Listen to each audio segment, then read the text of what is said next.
Hello everyone, एक बार फिर से आप सबका स्वागत है जीएसए जयपुर यूट्यूब चैनल पे।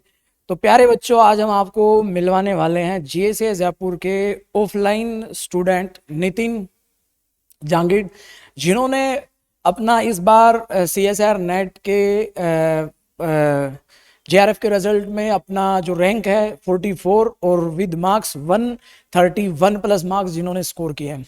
तो आइएगा, welcome you Nitin, come on the stage. Yes, तो आज के इस वीडियो में हम बात करेंगे कि किस तरीके से नितिन ने अपनी तैयारी की, ऑफलाइन क्लासरूम में पढ़ाई की। दूसरा, ये जब अपनी नेट की तैयारी कर रहे थे तो साथ साथ इन पे अपनी बीएड का बर्डन था।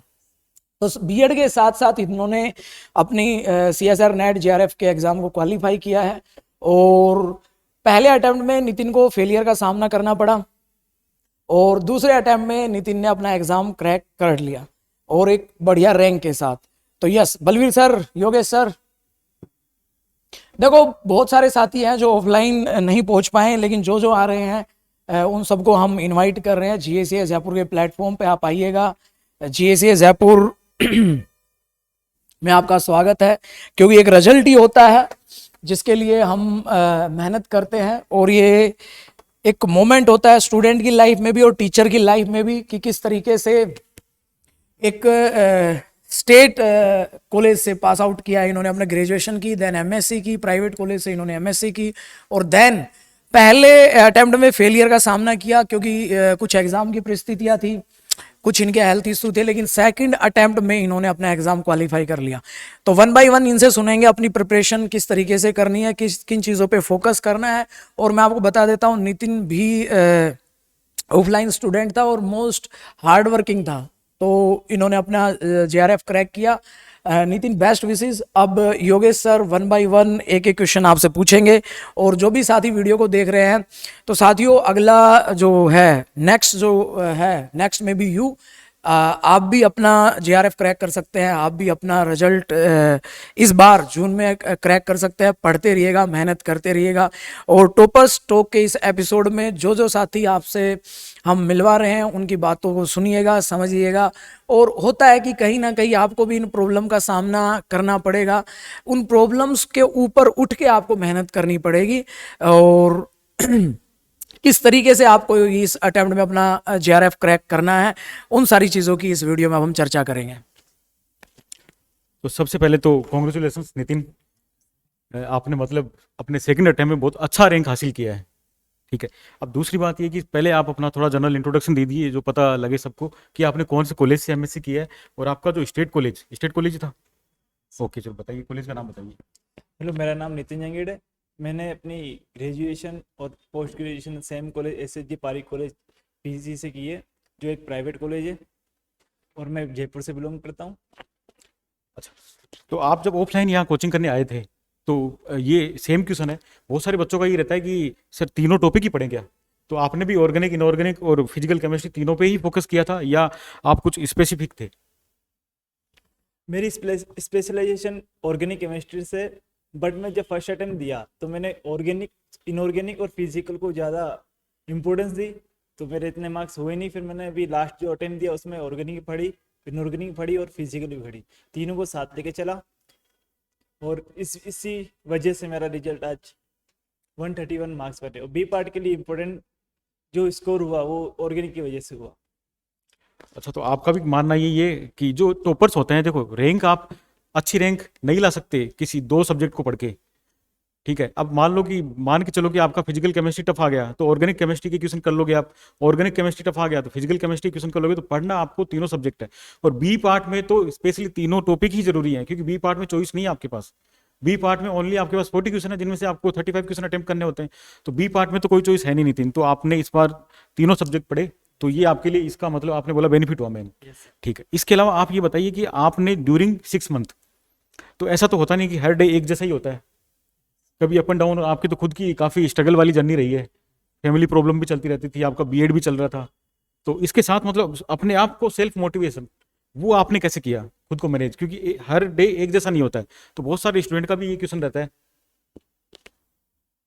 मैंने सेल्फ मोटिवेशन के लिए एक तो सर से बात करता रहा, रोज क्वेश्चन डाउट मैं यही क्लास में पढ़ता रहा, और साथ में मेरा ग्रुप भी था जो साथ में स्टडी करता था।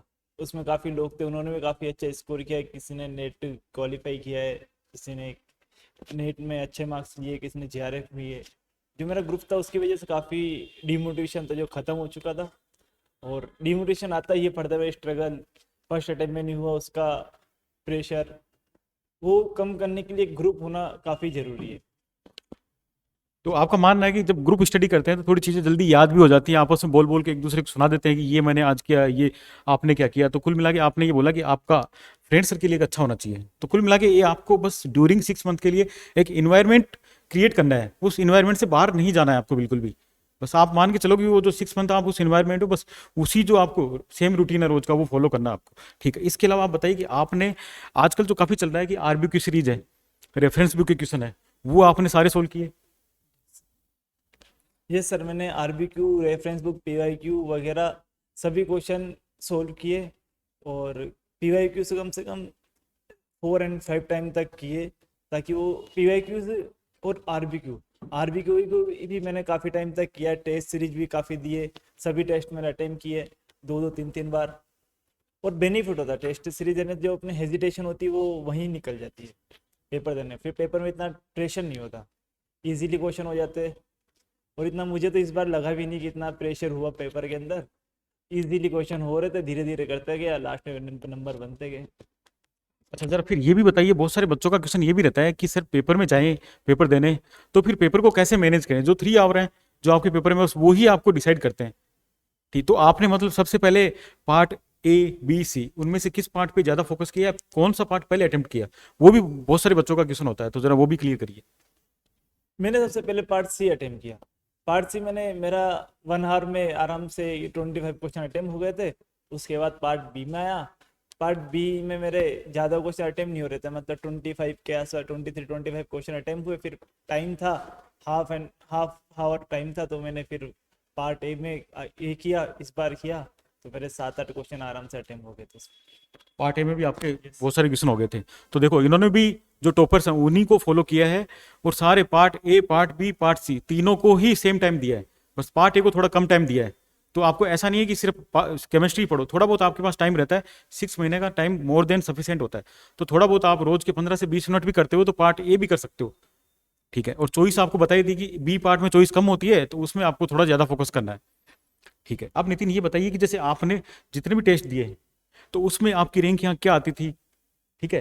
तो ऐसे कभी भी ऐसे लगता होगा कि आज तो मेरी रैंक थोड़ी कम आई है, तो मुझे अब अगले पेपर में कैसे करना चाहिए, ऐसे डिमोटिवेशन आता रहता है कई बार, ठीक है। तो वो रैंक के लेके भी आप बताइए, क्लास में आप टेस्ट देते थे, सारे बच्चों में से रैंक देखते थे, तो उसका भी कोई फर्क पड़ता था?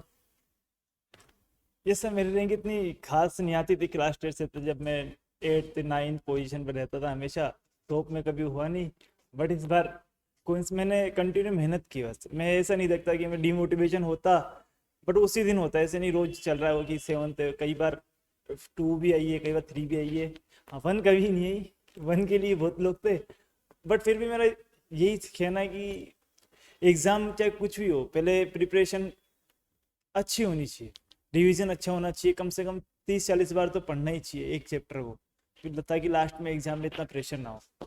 और रिवीजन जितना ज़्यादा होगा उतने ज़्यादा क्वेश्चन अटेम्प्ट होंगे, उतनी अप्रोच अच्छी होगी, और क्वेश्चन ज़्यादा से ज़्यादा अप्रोच सुधारने के लिए करनी चाहिए, और ग्रुप स्टडी करनी चाहिए।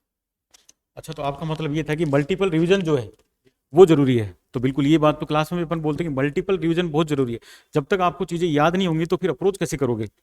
तो मल्टीपल रिवीजन बहुत जरूरी है, ठीक है। इसके साथ साथ नेट और गेट के आपने बताया कि आपने सारे क्वेश्चन सोल्व कर लिए थे, नेट और गेट के कितनी बार सोल्व किए सारे पेपर? 4-5 बार बस सोल्व किया मैंने। अच्छा मैंने नेट और गेट के पीवाईक्यू कम से कम 4 और 5 टाइम तक सोल्व किए। ओके, ठीक है। तो देखो अब इनकी जो नितिन है अपना, इसकी सफलता का राज यही है कि इसने सारी क्लासें कंटिन्यू करी और अपनी होनेस्टी के साथ ये क्लास में आता रहा।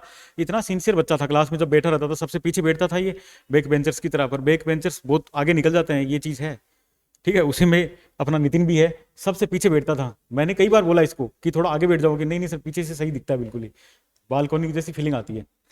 ये था क्लास में, पूरा एक हंसमुख रहता था। बाकी इसके ऊपर काफ़ी स्ट्रगल रहा है, फैमिली का भी थोड़ा बहुत प्रेशर रहता था इसके ऊपर। ठीक है, तो अब नितिन जो है, आपने ये जो पूरी ग्रुप स्टडी वाली बात करी, ठीक है, तो आपके जो जितने भी ग्रुप मेंबर थे सारे लोग एक साथ आप लाइब्रेरी में बैठ के पढ़ाई करते थे या बाहर या क्लास में पढ़ाई करते थे? मेरे ग्रुप मेंबर काफी लोग थे, दो काफी लोग तो नहीं थे, फिर भी 2-3 लोग थे। उसका एक में सूचिका थी और एक गोपाल था उनके साथ में, और अंकिता थी। इन सब साथ में बैठ के क्लास में क्लास ओवर होने के बाद जो टाइम बचता 2 और 3 आवर जो क्लास के अंदर बैठ के उनको सॉल्यूशन करना, डिस्कशन वेरी इंपॉर्टेंट है क्वेश्चंस का। और डिस्कशन करने से चीजें याद होती है, वो इम्पोर्टेंट है।